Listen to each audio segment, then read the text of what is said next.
welcome to the 10 Million in 10 Years podcast. I'm David, your host, and I've got Josh Moulson with me today. Welcome along, mate. Kia ora. Thank you for having me. Great to have you on the show.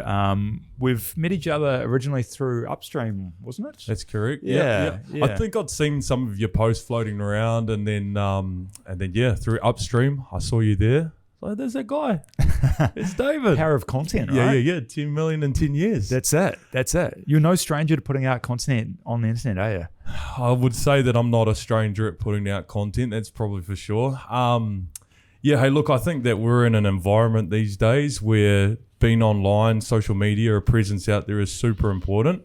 And I think it's a good return on investment as well, right? Yeah. You know, I'm sure you'll get those emails or phone calls of finding ways of putting $1,000 into bits and pieces here and there. But I think that's how we built our business. Started off on Facebook Marketplace until they no longer let us do it, because I found out later that we're not allowed to do that as a business. So that's how it started. But yeah, online content I think is super important. Especially in this day and age. Were you putting out content before the business, before Affordable Moving Solutions? Yeah, I think it started. So I did a bit of a stint in real estate before I had Affordable Moving Solutions. I had a great manager there that was from a marketing background, and we learned some great skills from that. And also, just personal posts about self-development and stuff like that here and there. But yeah, the real estate side of things really kicked it off for me. And then merging over to Affordable Moving Solutions, which wasn't exactly planned, and then taking those skills that I learned and then trying to put them into that. It is a good yarn how you got started with the business. Yes. Do you want to share that? A massive thank you to Casbolt's Motorcycles here at 6 Gaston Street for sponsoring the episode of the 10 Million in 10 Years podcast, authorized dealer of Honda and Ducati motorcycles. Yeah, for sure. So I'll cut a long story short, but basically I was working in the offshore industry for many years in Western Australia. And life's a bit of a funny one sometimes. I think you get to a point where I had many conversations with my better half and realised that maybe it's time to be home a little bit more. Being away for 6 months of the year is never good on a family. And, as good as money can be, I think you've got to find a balance. So we were doing that. COVID came in and threw a spanner in the works. Came and worked for a company here in New Zealand doing a similar job, probably a more skilled job. And I went from making decent money a day to being back to a normal hourly rate, which was a pretty depressing hourly rate, to be fair. So I did that for a bit, and then in the interim had been doing my real estate license, mainly through wanting to learn for property investing. But yeah, one thing led to another, and we made a decision that I would give that a go. So we did that, and after probably about 4 or 5 months, I would say, we were in Auckland. Christchurch is home. We wanted to come home. It's always a bit hard starting something, not having a lot of capital to invest into it, and sort of trying to work my way into the scene. So I thought, let's come back. And then I realised we needed to move house. And from Auckland to Christchurch, it turned out to be a bit of a costly experiment. Made a few phone calls, spoke to some different people. The hard thing is that we spent $3,000 to move up there originally. So that was the barrier, right? Like, that's where I was like, this is how much it's going to cost. Right. Started having conversations, $10,000, $12,000. I got to a guy who quoted me $14,000, 3-bedroom house to move back from Auckland to Christchurch. And I just said to him, I said, mate, I understand you've got a business, but that's a lot of money, and I couldn't really justify spending that sort of money. And his response to me was, well, put it this way, mate, everybody's moving out of Auckland due to COVID. Nobody's moving in. So at the end of the day, what are you going to do about it? And I took it as a challenge. So I went to sleep that night and I thought, and I just was a bit pissed off. And I woke up in the morning, I was like, these words ringing, what are you going to do about it? And I was sort of like a prompt. So I jumped on to Trade Me. I had a look. I had my Class 2 license. And I found a truck for $15,500. Managed to negotiate them down to $14,500, the same price that guy was going to charge me. And I thought, I'm going to drive this truck down there. I'll load it up. I'll put all of our stuff in it, And when we get there, we'll sell the truck. And if worst comes to worst, I might lose a couple of $100, $1,000. Everyone needs a truck with a tail lift to do deliveries, right? So what's the worst that can happen? Yeah. And nearly 3 years later, here we are with a moving business. Wow. That's so good. Yeah. Before we get into the episode, I just want to say a big thank you to Tom Hardy for supporting this episode. Thanks, Dave. I absolutely love what you're doing, and thank you for having me be a part of it. Tell us a bit about this new sign. Mate, it's all about the people. I've loved making the move and getting great results for our clients. Wicked. Let's get into it. And what happened? What was the first job after you got down here and you were like, I'm gonna do a bit more of this? Yeah, for sure. So it started in Auckland, and I had stopped taking listings because I knew I wasn't going to be able to commit for the time frame that was required. So again, Facebook Marketplace, had no idea what I was doing. Jumped on there and I looked at the truck in the driveway and I thought, surely I can move some stuff around, right? Make a bit of money. So I put up a post. Does anybody need anything moved? And send it up onto Marketplace. I got to like 3 hours into it and I had nothing, crickets. And I was like, either my copyright's shit or there's just not enough interest in it. And then I think I woke up the next day and I had about 5 messages.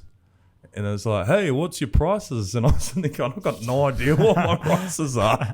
So then you go to market research and you start calling around and how much is it? And I figured it out. And then my poor partner, she's amazing, but she's had to put up with all these things that I've come up with and ideas. And I said to her, Shani, it's time to put your workout gears on because we're going to go move some furniture. She looked at me like, she's not a big girl, Shani, you know, and so she's sitting there going, like, what the hell am I supposed to do? And the first day, that was us. We were out there moving furniture and watched a whole lot of YouTube videos before it. I didn't come from a furniture moving background. I had no idea. No idea. So that's how it started. I think after the first day or two, Shani said to me, good on you, babe. This is really good, but you're going to have to find someone else to do this. So then I found our first employee. And but yeah, it was a friend up there, and we did that for a while. And then once we got down to Christchurch, I had some other ideas floating around, but I thought, look, we did well off this for the, you know, I saw $3,000 weeks and stuff at the start. I was like, this is awesome. And so one thing led to another, and I said, well, let's go all in on this. We built the website, started working hard online, and built it into what it is now. Yeah, I was going to say, and fast forward to present day, what have you got in terms of infrastructure and team, and for sure, what does it look like? Yeah, so as we currently sit, I think we've got about 11 people that are part of the AMS team, and then we've just bought our 5th truck and a van. We've also moved out to our dream property, which is a 10-acre property just out of Rolleston. So we've got that out there. We've got a 3,000 square metre yard. So yeah, I mean, in a short space of time, it's been pretty crazy to see what's happened. That is some pretty rapid growth, yeah. Yeah. Like we're not, I think November this year would be our 3rd year that we've been registered. And yeah, it's just happened so quickly, and it's been a lot to take on. It's a bit of a logistical nightmare of an industry, to be fair. But you know, like anything, you learn, you grow, and you keep moving forwards. So in previous chats, we've talked about our combined, I guess, entrepreneurial mindset and experience, but have you ever run this many staff? Has that been a no? Not at all. No. So you're right. Like, I mean, and it's quite intriguing hearing your stories and the different businesses that you've done and things that you've put your head into. It was similar to me. I've done a whole lot of different things. I left the army and I became a personal trainer. I did that for a bit, and then I sort of went overseas to do this offshore work. Came back, I was doing Harley Davidson importing as a side hustle and all that, but it was all sort of your own person, you know, self-employed, doing little things on the side. But this was the first sort of, jump into it deep, employees, managing a team, systems, procedures, everything that comes with running a business. And it's been a steep learning curve for sure.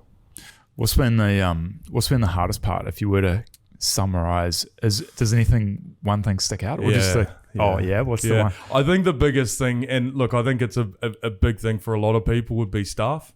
I think, you know, I've never met anybody that said they wanted to be a furniture mover when they grow up, but in saying that, I also think that if we can create a good environment with good people, It's not necessarily the work, because there's a lot of jobs out there where nobody says they wanted to do it when they grew up, 100%. But staffing's such a hard one for us, especially on the driving side. There's a lot of opportunities, whether it's working for the bigger transport companies out there where everything's done by a forklift, whereas our guys are out there, lifting stuff day in and day out. Getting strong, getting paid to work out. It's pretty much it, right? Yeah. Are they all bigger guys or a mix of everything? Yeah, and we've got quite a few smaller guys, and it's quite intriguing because we've had comments of going to people's properties, and they're like, "So this guy, like, do you think he can do this? Like, do you think he can move the furniture?" And I put it like this, like, you're not going to be able to go to a gym and learn how to turn a couch up on its side and train those muscles of trying to walk it through a door or things like that. So all these muscles are trained, through just on-site, getting in there and getting it done. Yeah. We've got guys of mixes of all sorts of sizes and age groups, and we've got a good core group of guys that have been with us from the early days. But we've had people come and go as well, which is, something hard to deal with, And like I said earlier, there's a logistical nightmare that comes with having 4 or 5 trucks out on any day, multiple moves, people expecting you to be there on time, having the right information to know that you're going to do the job in the time required. So it's definitely been a learning curve. Yeah, I think most people can probably relate to this, right? Like the whole moving house thing and how it's one of those things. I guess when you're younger, you rope some mates around. Yep. You don't tell them what's involved, but you're just like, hey, can you just give me a quick hand, right? Before you know it, there's a whole house to be moved. Yeah. Got a couple of beers, yeah. Yeah, exactly. Beer and some pizzas, that should do it, right? Yeah. And then you go to this next stage, which I guess is to the point where you're sort of past doing it yourself, but you don't want to spend the 13, 14, 20 grand, whatever, right? 100%. And so I guess in the market, you've got a variety of different options. And I suppose a lot of people are probably on that precipice, right? They're like, do we do it ourselves? Do we get some quotes? Where do we go to from here? For sure. So I guess the question is, what is the market like, right? Like, tell me about it. Yeah, it's tough. Who are the customers? Who are the customers? We have such a range. I'd say that a majority of our customers, I'd say 25 years and above. You find the sweet spot for a lot of our household removals would be people that are either buying their first homes or transitioning between homes, rental as well. But exactly like you said, younger people would tend to just try and find their ways of doing it. Whether it's with trailers, mates, vans, whoever you can find. I think that there's a big range of people who at a certain point have done it enough times and they go, we're not doing this again. Ask the cousins and the uncles and the aunties or whoever to come and help out, and someone gets on the beers the night before or something happens and they get the call Saturday morning like, hey, sorry, I can't make it, or something's come up, and then they're stranded. So I think that that's been a bit of it as well, past experience for people. But I think the industry itself's a really tricky one, and I think this goes across a lot of different industries. What we battle with is trying to find that balance between exactly what you said. This is something that people don't necessarily want to pay for. You don't want to spend X amount of money to move house. However, sometimes it's a necessity, or sometimes it's something that is going to make that whole day go a lot better. Yeah. But then what we find ourselves battling with is coming down to the likes of, contractors that are coming in and chopping prices down to next to nothing. Asking yourself the question, like, how are they running a business once paying all the costs involved, especially in trucking? Yes. High overheads at times.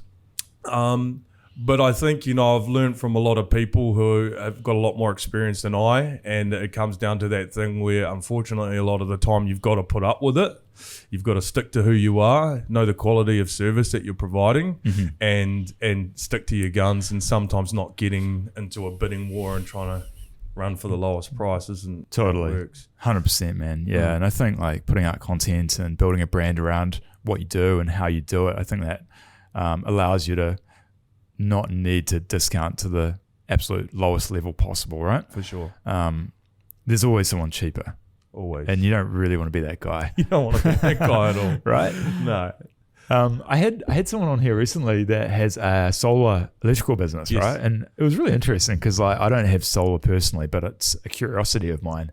And so I guess like from a customer perspective, What and I know there's so many variables, but like what could you roughly expect to move, say, a standard house across town, Christchurch, roughly, ballpark? Pricing wise? Yeah, just ballpark. Yeah, for sure. So depending on the size of the house, and you're exactly right, because we get those calls all the time. Yeah. And people are like, how much is it going to take for me to move my house from point A to point B? And I know how ridiculous the question is. But and that's a good point. So look, I think our pricing kind of works on truck sizes. So small 20 cube truck, you're talking like 1 to 2 bedroom, very basic 2 bedroom. 2 to 3 bedrooms, you're working in like a 40 cube range, and then 3 or 4 bedrooms plus is in a big one. So as you go up, it sort of increases. But look, I think on average, you might find around the $1,000 mark, give or take, depending, And the biggest thing is making sure that everyone's prepared and you're ready to go, because it's that old thing, prior preparation prevents piss poor performance on the day. No doubt. So if you're set up and you're good to go, it's surprising how much faster things can get done. But yeah, I'd say on average for your normal sort of family home would be floating around that 1,000 to 1,500. Oh yeah. Wow. A bit smaller, might be a little bit faster. Yeah. It's all on time, Yeah, totally. That sounds pretty reasonable. Yeah. Like that's less than what I was anticipating. Yeah. But as you say, that depends on if you're ready to go versus you guys. Do you guys do the packing? Or? We do, yeah. So we've kind of learned, and I guess this is part of business, right? Like becoming reliant on one source of income for your business, I think is silly if you've got other options available. So I started brainstorming, and I thought, like, what are ways that we can, increase sales, but also the main point of being help the clients, but help us, because it's helping the clients. So one thing we did is we were originally selling boxes, and then I realized like we're putting a lot of boxes to waste. People are spending a lot of money on stuff that they don't want. So I said, why don't we flip it, and we're going to do a rent a box. So now we rent boxes out to people, and it's helping save the environment because we're not creating a whole lot more waste, but it's also giving people good quality boxes that help us do our job, and we come and drop them off to make their life easier, and we get to reuse those for another couple of times afterwards. So there's that. We have a cleaning company that we've partnered with to help with the cleaning side of things. So once we move everything out, they can come through to clean the property. We've had gardening people that we can link up as well. So it's really about doing everything that we can, but we always say to people, we'll do as little or as much as you need us to do. Nice. And it fits budgets as well. Yeah, love it. Oh man, that's good. Yeah, I think for me, putting information out there and content out there through the podcast medium, I'm sure I'm like a lot of the listeners, like just curious, right? Like no idea what it costs. Like if you're in that world of like having done it yourself and you haven't made contact with a company and you've got no idea if it's like 10 grand, 20 grand, 3 grand, who knows, right? For sure. Yeah. And it's such an interesting one too, because I think that's what's important to find out different people. Like, put it this way, I won't name them, but there's some pretty big name companies out there that are, I guess, the ones that you see out there and the first ones that you think of when it comes to moving. But the pricing compared to what ours have been is like double, triple, and I get it. They're a bigger company. They've got more overheads. They've got more staff. They've got big warehouses. So I understand that, but I think you've got to find somewhere to be in that sweet balance too, right? Where you still get a good quality of service. It's something we're proud of. Like we're the highest rated Google mover in Christchurch. And that's something that we are super proud of. And we believe that we give a really good quality service. But then you kind of go down to the lower end, which, I hate to say it sometimes, but you pay for what you get. And, we've been the ones who have been on the end of the calls where they've gone off and got a cheap quote and it hasn't been good enough, or, they go, oh, let's take the cheapest quote. I had one last week. They called me up and said, oh, we declined your quote because we found someone that was cheaper. And today's moving day, they haven't shown up. Exactly. And then our problem is like we always want to help people. So I'm sitting there pulling my hair up being like, well, how can we get someone there? And you feel like you've got to do everything you can to support them. But it's also like, oh, I told you this from the start. Like, Yeah, I think I was listening to something recently and it's talking about selection of vendors or suppliers or people that you work with and choosing the right person for the right size. And so like, I guess it's a bit like in your business, how like if you're if budget's no concern, then you do go to the most expensive like global brand company, right? Yeah. But if you're really trying to like save every single cent and you don't mind a bit of flakiness, you do go on and find a random dude and or girl and spend $50, right? Yeah, 100%. They might not show up, but that's the risk you're willing to pay, right? Yeah, and it is. And it's hard trying to, like, as a business too, how do you promote that? Like, how do you put that out to the people and say, look, we're not the cheapest. It's like cars, right? Like, you can go and get some old crappy car that hasn't had a warrant of fitness in a couple of years or whatever, and you spend a couple $100. It's still going to get you from point A to point B, maybe, if things go well. But then when it comes to, then you've got the Mercedes and the McLarens and the high price point vehicles, which still do the same job, but they do it a lot better, right? All the safety ratings, it's got all the nice fittings, everything feels good when you're inside it. So it's kind of trying to figure out how that works as well, and where do you fit in that? Totally. Yeah. And maybe we're a Ford Ranger or a Toyota Hilux. Like, it ticks all the boxes. Does a good job. I don't know. Nice. But. Yeah, I mean, I think content marketing helps clarify a lot of that, right? Mm-hmm. Like, where you do sit in the market. Mm-hmm. So another vote on that for doing that, right? For sure. Yeah. Yeah.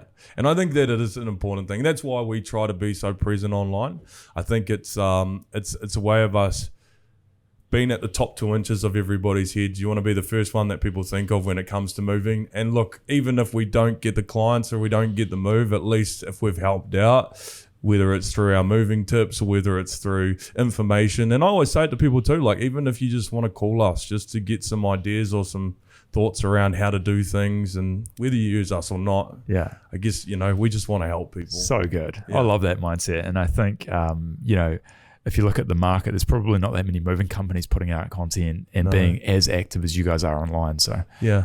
And I think that that's probably part of why we've been relatively successful in what we do too, because you're right, like, there is this thing where I don't see much of it, maybe a little bit more these days, but yeah, it's just that old traditional thing. I mean, it all used to be the yellow pages and find whoever you can under M for moving services or whatever it is, Yeah. Or start at A. Yeah. ABC moving. Yeah, well, that's why we went affordable moving. I was like, at least if we go back that way, then I'm at the front of the that's true. of the yellow pages. That's very true. Yeah. I like that. So what's next? If we're sitting down this time next year, 12 months ahead, what do you foresee? What do you predict? Man, it's so hard. I've got long-term goals for our business, and it sort of intertwines with personal, what I want to be doing in the future. And, so something like that is moving into the commercial real estate industry, trying to get our own bit of land, really diving into more of the storage facility side of things. But this time next year is going to be an interesting one, because we've got a couple of things on the table at the moment which could change everything from our business. We're looking at partnering with some pretty big name people to be able to offer us consistent workflow and good work. So we'll be interested to see how that goes. And then it's going to be trying to find the balance. Like, how do we still commit and look after the people that we've built our business off through household, office moving, single item stuff, and how do we still nurture them, but then something that's going to be beneficial for our business and for our staff who have been with us, because this opportunity is a lot different. It's warehouse pickups, deliveries, so it's going to be a lot sort of cleaner, for lack of a better term. Right. So I guess this time next year, it'd be interested to see where we are. Absolutely. I hope that relationship has built off as we're expecting it to, and then we've got a nice sort of foundation there. But then who knows? I'm thinking owner-drivers, contractors. Oh, yeah. That could be something. Don't know 100% about that just yet. Is that I guess that's a model for larger transport operators, right? Pretty much, yeah. So, we find the right people to partner with Affordable Moving Solutions, and they'll be wearing our shirts and finding a way for them. And I think it's a good thing too. Owner drivers, in whatever aspect you look at this, like you've got the opportunity to start a business at a very sort of low risk, because we're feeding the leads. We're giving the opportunities, and then they've got to manage their own taxes, manage their own hiring of offsiders and things like that. So I think it's a cool way for them to be able to enter into the business world. And it's something that we've always promoted as well. I've always said to our guys, if there's any interest in, trying to better yourselves or doing whatever that may look like, we want to support them.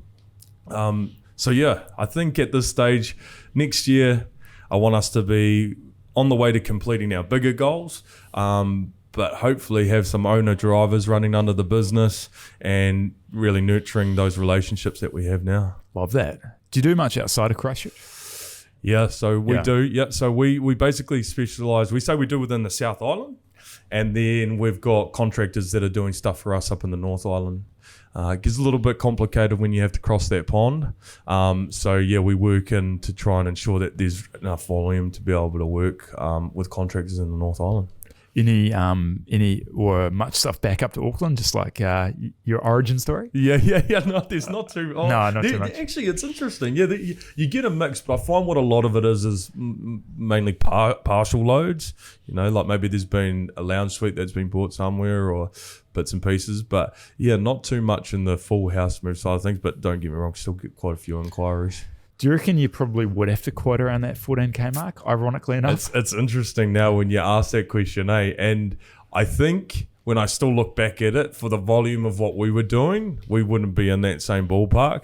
But when you start running a business and understanding the costs that are part of it, it definitely starts getting up there for sure. Totally. Yeah, I've done a little bit of moving back in the day. Yeah. It's like you say, it's not like something that you probably aspire to do, but I mean, it's a job, right? Yeah. Like, it's pretty satifying to complete a move. Like it's like anything. Like, I think you can find joy in anything. For sure. And you sleep good at the end of the night as well. Yeah, 100%, right? But I also think too, and on that, it's like, yeah, maybe people haven't aspired to do it, but one of my sort of conscious things that I've been trying to do is trying to ensure that we do offer opportunities to guys, because it's like, yeah, maybe you don't want to be a furniture mover forever, and that's just how it goes. People find their new things, they find new opportunities, or they want to go off and do different things. That's great. So what we did is I thought, how do we try and help build and grow these guys? So we bought a Class 1 truck, which was an automatic box truck, really, a smaller one. So I said to guys, so like, you might come to us with your restricted license. We'll start doing some training. We'll get you into our smaller Class 1 truck that's automatic, so you only have to worry about learning to operate a bigger bit of machinery. And once you get your head around that, we've got a small Class 2 truck, which is a manual, and then we put you through a Class 2 license, and then you'll learn in a truck that's the same size as the one you've been learning in, but now you're a Class 2 driver, to a bigger Class 2 truck, and then ultimately we have a Class 4 truck as well. So our goal really is if people want the opportunities and you want to build and grow, like, maybe you'll come out with licenses, experience, and can take that with you wherever you go next. Totally. I love that. And I mean, at the end of the day, you're dealing with people, right? Like the clients are sometimes there, I'm imagining. And that's a universal skill. For sure. Especially given the nature of the job, right? Like in someone's house, like, sure, there's a high level of trust there, right? There is. And it's a stressful time for people too, right? Like, you get all sorts. It could be people that are, really upset because there's been a breakup or a divorce, or someone's passed away and you're moving that loved one.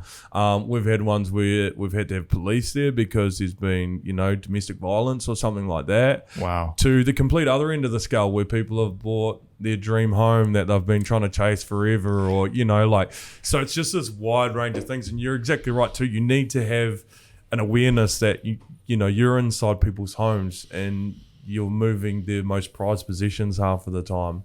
And so there's got to be an understanding of that and a balance to make sure that we're doing a good job and looking after them and just ensuring that it all goes as smoothly as possible. Yeah, for sure.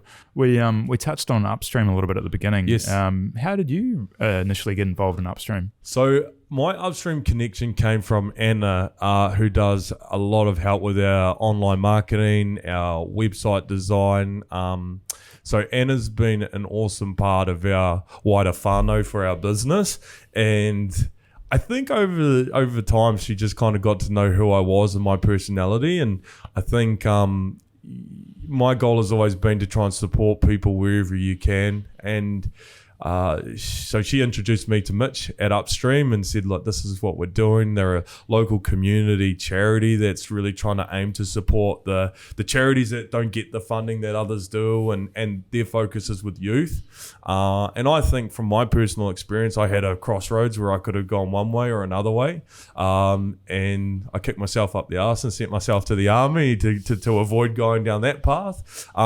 but I also want to be able to try and help and give back in that aspect as well. And that's some of my personal goals moving forwards, is to try and find opportunities to help where we can. And I think Upstream's been a great part of that as well. So good. Yeah. I love that. Yeah, it's one of those things that I have loved since ever hearing about it. Just ticks so many boxes. Yeah. And it's a good call to action, actually. If you're in business and you haven't heard of it or checked it out, it's sure. Definitely worth a look, right? Put a shameless plug in there. Yeah, right? yeah, Sure. yeah. They're definitely not a sponsor at this point, but I just am passionate about it. I think so. And I think that that's been the cool thing with that community of the Upstream suppliers.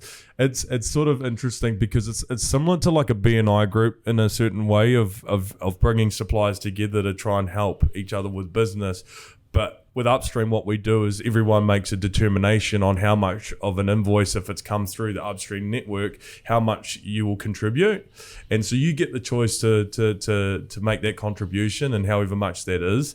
But then it's like everyone's working together to not only help each other with business, but it's also to help people that need it. Yeah.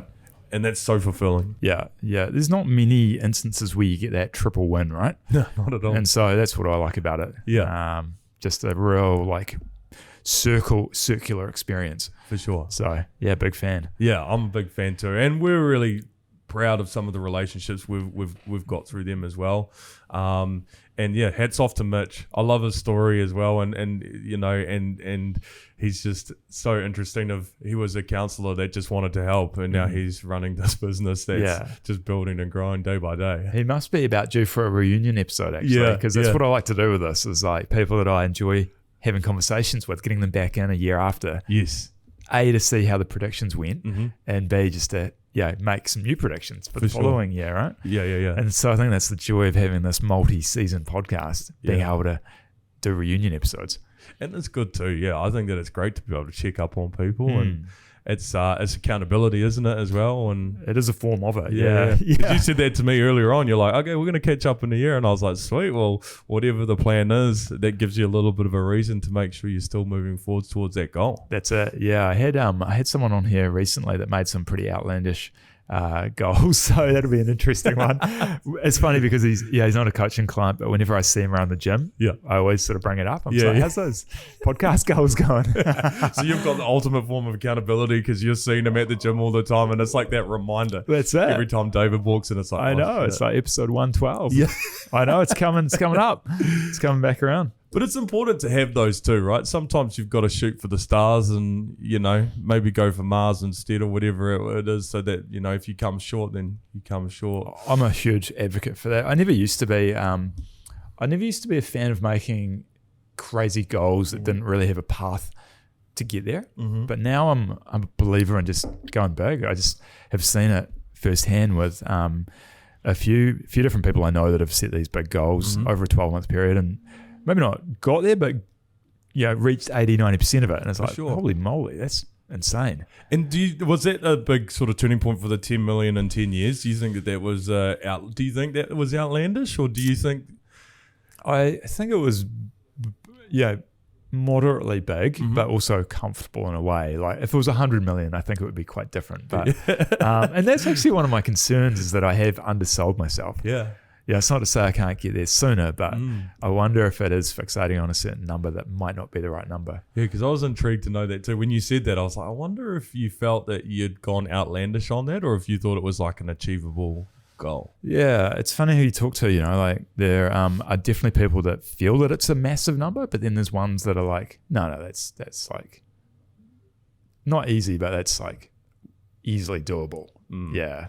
That's people's mentalities too, right? Like, exactly. I think, it's up to you to be able to determine how far you can go and what you feel is outlandish compared to other people. I think is just, you set your own ceiling at the end of the day. Yeah, it's interesting. I had one person that was of the opinion that it's entirely doable. And I was like, oh, do you think I should have made it larger? Do you think it should have been 10, 20, 30, 40? What do you think? And he's like, well, I don't know. I haven't got to the 100 yet, but I feel that 10's more than doable. So I was like, okay, interesting. I like that. Good to know. Planted that little seed. Yeah, well, that was back when I wanted to get someone that had the 10 million. Yeah. That was back when that was a goal. Yeah. And so, I don't know, I find like it's really interesting talking to people that have got high net wealth and just how it's often quite different than what you may think or what like the people that are guessing or speaking out of turn. So it's been interesting. Yeah, because we discussed that last time, didn't we? And it's it is really intriguing, and I'm looking forward to seeing how your 10 years rolls out too. And then are we going to do a 10-year anniversary? And Got to think so. Would you do 100 with your sauna? You did 100 minutes. Yeah. For the 100th? 100th. What are you going to do for 10 years? Wow, that'll be roughly. What will it be? It'll be a few hundred. So 100 a year. It won't quite be 1,000, but it'll be close to it. 1,000th episode. You're going to have to think of something big for that one. Are you a podcast listener? Just a random question. I do. What I find is I find a bit of everything. So I like audiobooks as well. But what I do find sometimes is audiobooks, unless you're going on long drives where you can really dive into it, then sometimes if you're doing like the short little 45-minute drives around town. But yeah, I feel that that's my main way of getting information these days is podcasts and audiobooks. Nice. Yeah, I like it. Yeah. It just takes that one thing, right? Like that one idea or one concept or... Yeah.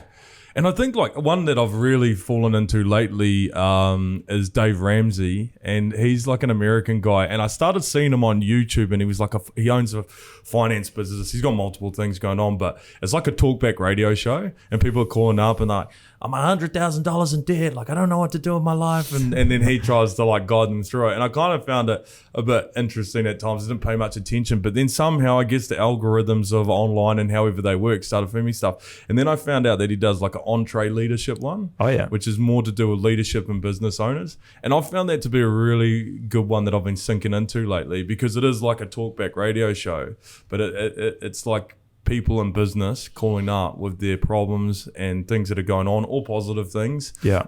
And getting some live feedback and sort of sometimes putting it into the context of some issues that you may have that's cool. Different ideas. Yeah. So I like that. Chuck that one out there. Entree Leadership Podcast with Dave Ramsey. Yeah. I mean, as I mentioned just before recording, like there's some changes happening with this podcast and just the format and how I structure it. I'd like it to be a bit more along those lines, a bit more about like what are you up to, what have you found works, like what are you struggling with at the moment. I guess just digging a bit deeper into the performance of a business, or the wins, the losses, the intricacies of it. Yes. Yeah. Because I think they both have benefits, right? Like having a conversation and doing that is great because it opens up a forum for conversation. But you're right, like when you're talking about wins, losses, things that are working well, things that aren't, I think that there's a lot of benefit that can come out of that sort of stuff. And I love his idea of like call-ins as well, because then you just have people calling up and bringing their own problems to the table, and he's sitting there trying to work out with. I think he's done it for 30, 40 years. Yeah, and I mean, I think what you get when you get problems is that you get other people that have got the same problems, and so that's when it becomes interesting, right? Yeah. If someone can listen to it, be like, oh shit, I'm in the exact same situation. 100%. I've had those on this thing too, and because you resonate with things, right? Exactly. And you go, oh yeah, that's a problem that I've had. And sometimes the simplest, like the problems that you have are actually so simple, but you need that extra perspective to be able to put that into the right context. Yeah. Because like you can sometimes get so stuck into something, and then you just kind of don't step back and go, oh yeah, that's right. 100%. The whole sounding board thing and the value of that, it's wild. It's hard to quantify sometimes, but for sure, the ability to bounce an idea around and to try and come up with a solution as through conversation, it's astounding. And you'd find that with your business coaching stuff too, right? Oh, it's a big part of it. Yeah. Just discussion. It doesn't always start with a solution at the very beginning, but through the process, it seems to tick out the bottom sometimes. Yeah, it's funny that, eh? It is, yeah. I mean, I guess like with this podcast and everything I do, I just trying to bring value, right? So whether it's through interesting people, interesting guests, interesting businesses and stories, but also like if I was able to dial that value dial up a bit and be like, all right, you say you're talking about one particular area of your business, or even if I flip it around to myself, right? Like hiring this assistant, in the next few months, it's like, okay, so it's on my mind. We're coming into the fourth quarter. Is now the best time to get them to start? Maybe, maybe not, right? Would it be better to wait till next year? I don't know. Thoughts? Yeah, and I guess that's the thing too, because I guess the question from me would be is, why do you think there's a hesitation in it right now? Because I remember when you and I were talking last time, and it seemed like this was something that you need now because you understand like the requirements of your time and where your best use of time is. So why the question of now of why would you potentially put it off? It's probably a case of being ready and having the available space to, onboard them, train them. And maybe it's just premature, and maybe that's why there's hesitation. It's not so much about the time of the year, it's more about the amount of preparation. Yeah. So I think that could be something to do with it. I think you're a pretty prepared guy, and I think that it'd be interesting to see too, because I think sometimes there is maybe that hesitation, right? And it's like, oh, what am I going to do? Is now the right time? Like anything when people do things, and it's like, and as long as you set everything up, like you said with the onboarding process, and you know your systems and your procedures and what's part of it, then everything else seems to fall into place. And I think that you find that, the amount of times that I've questioned stuff and I've gone, oh, do we do this? Do we do that? Oh, I don't know. I don't think it's a good idea. Trucks, buying another truck. I don't think it's a good time to do that. It's lots of money. Totally. But, if there's enough, our rules always were that, when we were saying no to more people than we were saying yes, or we kept seeing missed opportunities. Right. And we need to do that. And I wonder if you sometimes have those as well, where you feel that there might be missed opportunities because you didn't have that backup. Yeah, true. That's a good one. Yeah, and I think it's a good reminder also, like everything is a leap in business, right? Yeah. Whether it's selling something or hiring or buying equipment, it's all a leap. It's just a question of how big a leap it is, right? It's like, I hate to say it, it's like gambling almost sometimes, like. Yeah, I mean, it's calculated gambling. And I don't know what the odds are. Yeah. You'd like to think they're better than like 49-51, but I mean, maybe not. I'd like to be on roulette, red or black, rather than, trying to play single numbers. But, like. True. But yeah, it is. But everything is a calculated, gamble. And I think that people in business who tend to, do well or things, it's because you've trusted, and it's a gut instinct thing too. I think my partner's a funny one because she always says to me, I sometimes get funny feelings in my gut, and I just go, this doesn't feel right, or it does feel right, and something like that. And usually your instinct and your inner self is the one that sort of guides you on that. Yeah, and cliche as it sounds, but they'll trust the gut. I reckon there's something in it. There is. Like I don't know. I don't know either. It's one of those mysterious things, isn't it? It is. Yeah. Like the old universe just telling you how things go. And, it was funny, like even when I was talking to you last time and I wasn't too sure if we wanted to keep building our business. And then, I sat there and I put out some energies to the universe and I was like, I don't know what to do here. Oh, what's the thing? And then this opportunity happened. And, it's weird how things like that happen sometimes. Super weird. Yeah. Super weird, unpredictable. Yeah. And I guess just going back to the risk and the gambling, I think it's either a case of winning or learning. I love 100%. that. I love that. Yeah. That comment, right? Yeah. If you don't win, then you're going to learn, and hopefully not going to repeat it. 100%. Yeah. And I think it's that's exactly it. Winning or learning. And I've always been, and I'm getting older now, but I used to always say, "Oh shit, hits the fan." If it all turns to crap, still got years up my sleeve, Yeah. We've always got time to reset, re-go, and take all the skills that you've learned, like you mentioned, and then implement them and put them into something different. That's it. Yeah. The worst case scenario is often not that bad, right? No. And sometimes, like myself, I just find myself catastrophizing totally unnecessarily. Yeah. I don't know why. Human nature. It is human nature. Yeah. Self-doubt. Yeah. Yeah. And it's important to try and fight through that a lot of the time too. Yeah. Well, it makes me realize, like, one of my current obsessions is around confidence, like, and how if your confidence dial was all the way up, right? If your confidence is huge, that will allow you to do so much more, right? For sure. Your risk-taking tolerance will increase.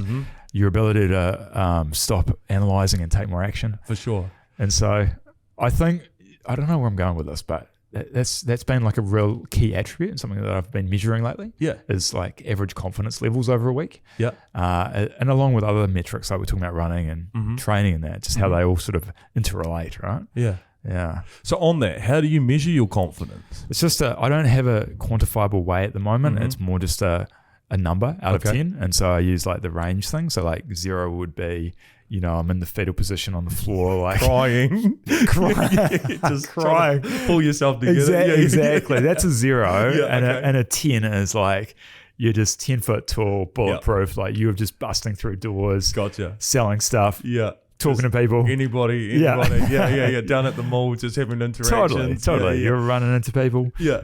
And do you think, but there's a level right between confidence and arrogance, I think, as well. There's like do you feel that there's like a line as well where if you push out too much, then you can come across the wrong way? Yeah, totally. Yeah. And I think there's different forms of confidence as well, right? Like there's artificial faking it till you make it confidence, but then there's like calm confidence. You know when you run across someone like that? Yeah, for sure. And you're just like, this person's, they got it together. For sure. I have a good example of that. I have a mate of mine who I joined up in the army with, and I look back at it now, it's quite funny because he was on our core training, which is the second part after you join up. So you do basic training, everyone does, and then you go to core training, which is specific.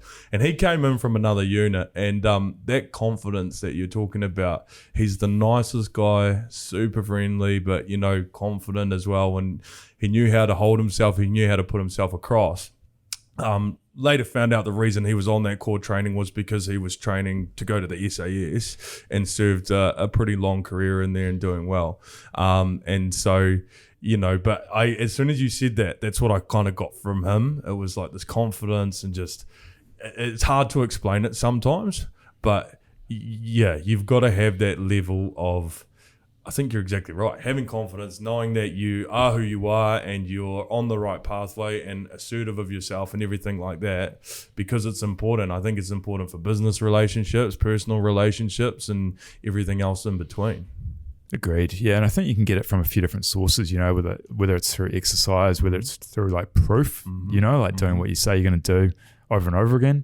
I think it's through like sticking to stuff. Like, I guess like even this podcast gives me a bit of confidence, you know, like having committed to it for the last like 2 and a bit years and 100 and whatever episodes. Like that's a form of confidence. 100%. So if you're looking for different sources, I think you've got a few options available to you. For sure.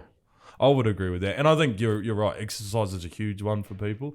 I don't know if you notice it, but if you have maybe a week or two here where you get a bit slack on doing it and you don't get in there, and I'm not saying everyone has to go to the gym every morning to try and get that, but it can be as simple as waking up in the morning and before everyone else is up, just set that alarm a little bit earlier, step outside. Yeah. Might be middle of winter and freezing cold, taking some deep breaths of air, and, you know, go for a walk around wherever you are. Yes. Get the body moving, get the brain going. 100%. Yeah. I don't know. Take your phone. Yeah. I don't know who said it. It was one of the other content creators out there, but it's essentially like that whole premise of just doing what you say you're going to do, right? Like this morning, for example, I've got this ritual that I've got a 2-hour review every Monday morning, 5 a.m. till 7 a.m. And so like the alarm goes off at 4:30. I'm like, just not feeling like doing that at all, right? I'm like, it was just a crossroads moment, right? And I'm like, far out. I've just got to do this because I know that if I don't do it, I'll just start a downward spiral of like, well, shit, I can't even do that. So, you know, blah, blah, blah, blah, blah, right? Whereas if I did it, then that validates that I can stick to something hard. 100%. And it's like that whole thing around searching out difficult things, and it's got merit. Yep. Even though, I mean, that's the ice baths, the cold showers, all that sort of stuff. Same thing, you know. You wake up first thing in the morning, maybe you've gone for a train, maybe you haven't, whatever the situation is. The last thing you want to do is get into a shower when it's on full cold in the morning or bath, whatever it is. But it's that commitment, right? Yeah. And saying you're going to do it. And then how you feel afterwards. Totally. And it's sort of all, it pays off, but it's just pushing through the hard stuff. Yeah, absolutely love it. Just before we wrap up here, do you want to briefly touch on the new potential brand venture, maybe? Yeah, for sure. So it's been something in the background that's been going for a wee while, and I think it does seem to be a bit of a thing these days. But look, I've been thinking for a while that I'd like to get into a bit of podcasting or online content. So what my plan is we're called the Brotrepreneur, and it's a bit of a mouthful, isn't it? We got there though. Brotrepreneur, yeah. The Brotrepreneur. So what that is again, it's someone who I've come from a really varied background, and what I think is for my goal is bring a community of people together to help learn, grow, and inspire. And so what I really want to do is find a way to have a medium for everyone to have conversations, to have kōreros, and to just bring ideas and knowledge and, different experiences. I never knew anyone growing up that had earned over 6 figures a year, and then I got my first offer over in Western Australia. I thought I was rich. I thought I was gone, but I never knew about that sort of stuff. Or, there's a lot of bad influences these days, TikToks and online stuff or whatever it is. Or maybe it's people that don't exactly know what they want to be doing or looking for different ideas. So the goal with the Brotrepreneur is for us to be able to bring people together, bring ideas, bring knowledge, and see if we can help people out as a community. Man, I love it. It's so good. I've really enjoyed the whole community aspect of what I'm doing, and I think there's no reason to get on that. I think with tech, and I think the way that the world is at the moment, I think there's no better time. So I can't wait to see what you do with that. Next year, eh? Next year. Annual review. That's exactly it. Hey, thank you very much, Josh. I appreciate your time. You're a legend. Awesome. Keep doing what you're doing, and we'll check back in a year's time. I appreciate it, man. Thanks for your time. I've enjoyed it. Thank you.